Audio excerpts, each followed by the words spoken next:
కూలింగే తెలియట్లేదు తెలుసా నువ్వు అలా పెట్టినా.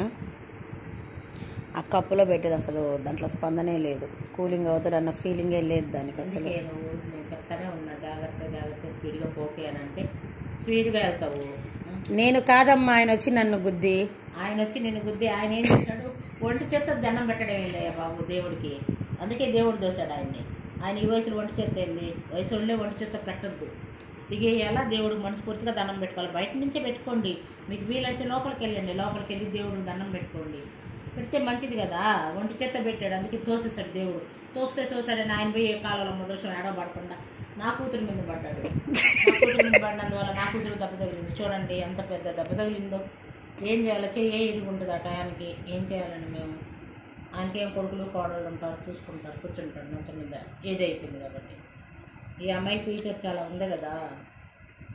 కొంచెం వాపు ఉన్నట్టుంది ఇక్కడ.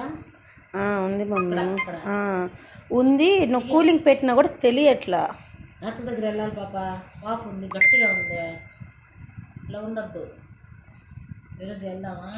చూద్దాం, కొంచెం తగ్గకపోతే వెళ్దాం.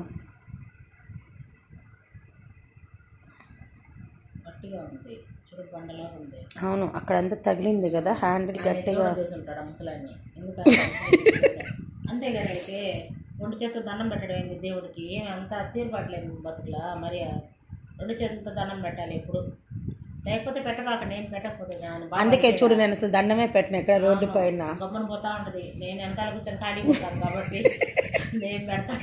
మా ఇప్పుడు అంటే పెట్టాలని ఉంటుంది ఆమె కూడా.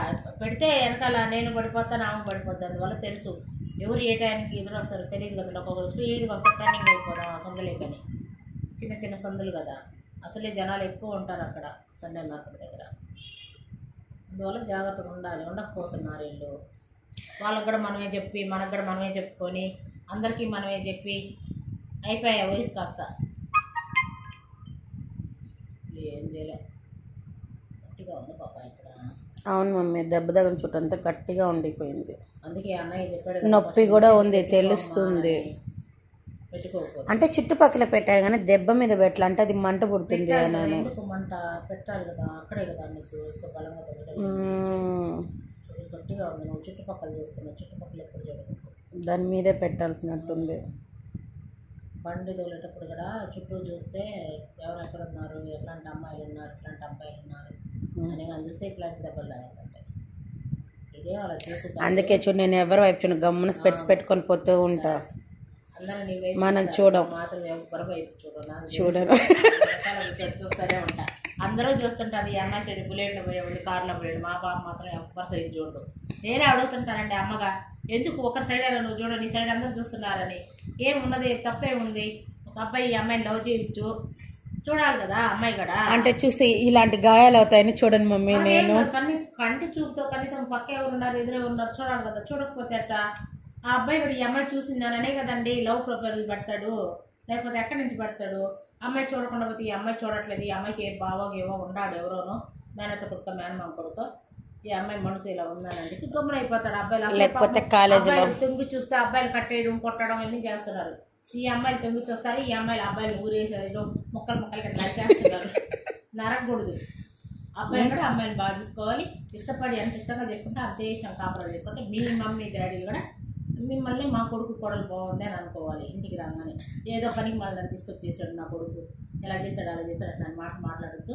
వచ్చింది సార్లు మహాభాగ్యం అనుకొని కోడలు మంచిగా చూసుకుంటే ఆ కోడలు కూడా అర్థం చేసుకుని నా అత్తగారు మంచిది అంటే ఫస్ట్ టైం ఇంట్లో కాలు పెట్టద్దు ఇవి. అప్పుడెప్పుడు అత్తగారు బాగా ఆహ్వానం పలకద్దో అప్పుడే అది మనసులో పెట్టుకుంటుంది కోడలు. మా అత్తగారు ఫస్ట్ టైం నన్ను బాగా చూసింది, మంచిగా చూసింది, మంచిగా మాట్లాడింది, అందుకోసం అత్తగారిని ఫస్ట్ నుంచి లాస్ట్ దాకా బాగా చూసుకోవాలి. మా ఆయన కర్రీ నాకు ఇచ్చింది కాబట్టి భర్తగానని కోడలకు మనసులో ఉంటుంది. ఆ ఎడమొహం పెడమొహం పెట్టుకున్నట్టు అంటే దీన్ని తీసుకొచ్చాడు బంగారం బంగారం లేదు ఒడ్డు మీద బ్యాగులు గిగులు బాగా సార్లు మేలు తేలేదని అనుకుందాం. ఇది కోడలు ఉండిపోయి జీవితకాలం అత్తగారిని సాధిస్తూ వస్తుంది. అందుకోసం అత్తగారు అలాంటి మనస్తత్వం పెట్టుకోకుండా వచ్చిన కోడలు ఏదైనా కానీ గౌరవించి ఆ అమ్మాయిని ఇంట్లో పిలుచుకొని మంచిగా చూసుకొని మనకున్న ఎన్ని చెప్పుకుంటా వచ్చి చేసుకుంటే ఏమి కాదు. అత్తగారిని స్టార్టింగ్ దశలోనే మా అత్తగారు నేను కొత్త కోడలు వచ్చినప్పుడే అన్నీ చెప్పింది మా అత్తగారు. ఇంటి లవ్ ఫస్ట్ సైట్ అన్నట్టు ఇదే అత్తగారు ఫస్ట్ సైట్ కోడలు ఏమంటారు నాకు తెలియలేదు. నాకు తెలియదు. తొలి చూపుతో అత్తగారు కోడలు పడేయాలన్నమాట. అబ్బాయి పడేది పెట్టాను కానీ అత్తగారు మాత్రం అదే కోడలు చూసుకోవాల్సింది. ఇంకా అదే మనసులో ఉండిపోయి అమ్మగారు లాస్ట్ నుంచి ఫస్ట్ దాకా ఇంకా చూసుకుంటుంది. కోడలు అత్తగారిని బాగా చూసుకుంటుంది. ఆ అమ్మాయి ఎంత గయానికి వచ్చినా చూద్దాం అత్తగారింటి పోయి అత్తగారు మంచిదైతే చూద్దాం లేకపోతే సాధిద్దామని అనుకుంటారు కొందరు. అలాంటి లేకుండా అమ్మాయి కూడా అన్ని మర్చిపోయి మా అత్తగారు అయితే గొప్పది. ఇంకొక అమ్మాయి ఫ్రెండ్ నుండి చెప్పద్ది మా అత్తగారు పోయినప్పటి నుంచి ఏది ఇస్తుంది. నేను సారీలు తేలేదు, అవి తేలేదు, బంగారం తేలేదు, అత్తగారు పట్టు చీరలు తేలేదు, ఆడపుడుచులు చీరలు తేలేదు, నగలు తేలేదు అంటున్నారు అని అంటే ఈ అమ్మాయి చెప్తుంది మా అత్తగారు గొప్పది, మా అత్తగారు చాలా మంచిది. నేను మా ఆయన్ని ఫస్ట్ టైం చూసి నేను లవ్ చేశాను, అంత మంచి మనసు. మా అత్తగారు కూడా అదే మనసు ఉంది, మా మామగారు కూడా అదే మనసు ఉందని ఈ అమ్మాయి చెప్పుకుంటా పోతే ఇలా చెప్పుకుంటా పోతే అందరూ లవ్ చేస్తారు, అందరూ పెళ్ళిళ్ళు చేసుకుంటారు. వచ్చే కోడలందరూ ఇప్పుడు జనరేషన్ బట్టి ఎలా ఉంటేనే అత్తగారికి వెళ్ళద్ది, లేకపోతే అత్తగారి జీవితం బయట ఉంటుంది. కాలేదనుకో తేడా వస్తే అన్నంలో ఏ విషయమో పెట్టేస్తారు, అందుకే పెడతారు. మళ్ళీ బాగా చూసుకోవాలి కోడలు గారంటే ఇంకా లాస్ట్ దాకా ఇంకెట్టా కట్టు తప్పదు. ఇంకా ఆమెదే రాజ్యం ఈ ఇంటికి వస్తే. ఇప్పుడు నేను కూడా అమ్మనే, నాకు కొడుకుని ఉంటే నేను కూడా అంతే. నాకు కొడుకులు లేరు కాబట్టి సరిపోయింది, ఒకే పాప. నాకు కొడుకుంటే నా పరిస్థితి కూడా అది. కోడలకు దాసోహం, కోడలను బాగా చూస్తేనే. కూతురు ఏముంది ఎప్పుడో పోద్ది. అల్లుడు మంచోడైతే అత్తగారిని తీసుకుంటాడు, అల్లుడు చెడ్డోడైతే అత్తగారిని తీసుకోవద్దు అంటాడు. కాబట్టి కొడుకు కోడలు బాగుంటే అత్తగారు బాగుంటుంది. దీన్ని బట్టి అత్తగారులు కూడా బాగా చూసుకోవాలి కోడల్ని. ఓకే, అమ్మాయి మీద ఎలాంటి లోపాలు పెట్టుకోవాలి. ఇది నీ వర్షన్ అయితే మాత్రం ఇది దయచేసి భర్తలను సంపొద్దు, బాగా చూసుకోండి. అమ్మా ఇంకోటి మర్చిపోయావు, భార్యలు కూడా చంపొద్దు అబ్బాయిలు. అమ్మాయిలు నచ్చితే కాపురాలు చేయండి, నచ్చకపోతే అమ్మాయిని వాళ్ళ పుట్టింటికి పంపించేసండి. ఆ నిందలు మీకు ఎందుకు, మళ్ళీ మీరు జైలుకి పోవడం రావడం ఇవన్నీ ఎందుకు. ఇప్పుడు ఈ ఆడపిల్లలు సున్నితమైన మనసు అని చెప్పేసి అదేదో మీరు ఏమన్నా అనకపోయినా వీళ్ళు 100 నిందలు వేసి ఆడపిల్లలు కూడా ఇంతే చేస్తారు. ఆడపిల్లల తల్లిదండ్రులు ఎందుకంటే ఇలా అమ్మాయి పోయింది కాబట్టి 100 నిందలు వేస్తారు మీ మీద, అబ్బాయిల మీద. అందువల్ల అలాంటి ఏం చేయొద్దు. నచ్చకపోయినా వాళ్ళ పెద్దోళ్ళు పిలిచి కూర్చోబెట్టి ఈ అమ్మాయిని అక్కడ పంపించి ఏర్పాటు చేసి మళ్ళీ తర్వాత మాట్లాడుకొని కలిసి కాపురాలు చేసుకోండి. అంతేగాని ఇటు వచ్చామని చెప్పేసి అత్తగారి కుటుంబాన్ని పాడు చేసి అటు పోయి వాళ్ళ కుటుంబాన్ని వాళ్ళ బిడ్డ పోయిందని వాళ్ళకి బాధ. మీరేం చేయకపోయినా మీ మీద నిందలు. అబ్బాయిలు ఆ అమ్మాయిలకి కూడా నిందలు వద్దు. సరే సమానంగా ఉండండి. నచ్చితే కప్పు కాఫీ, లేకపోతే పుట్టింటికి పంపిడు. నచ్చితే కప్పు కాఫీ. మంచిదండి అమ్మ.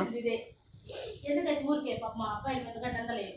ఏం అమ్మాయిలు తక్కువ ఉన్నారా? అమ్మాయిలు కూడా బాగానే ఉన్నారు.